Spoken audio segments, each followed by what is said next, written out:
İnsan olmak lazım. İnsan olmak lazım. Herkese kısmıyız.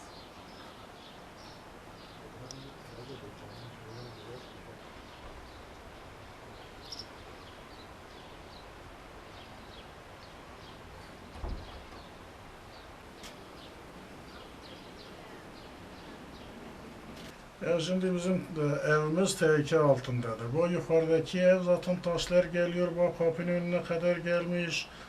Artık büyüklerimiz buna bir çare bulsun, bir çözüm bulsun, yıksın, ne yapsın, artık ne yapıyorlarsa yapsın. Biz şu an tehlikenin altındayız yani. Buna bir çözüm olması lazım, bir çözüm yapması lazım yani. Bu şekil olmaz, çoluk çocuğumuz içindedir.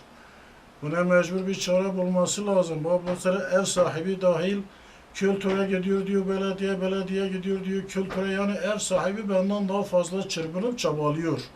Ama kimse dinlemiyor. Bu ateşe kimi görüyorsunuz? Devlet siz dahil. Eğer bu çözüm, bir çözüm bulamıyorsanız bizi bu ateşe sokuyorsunuz. Zaten biz ateşin içindeyiz. Zaten biz tehlikenin altındayız.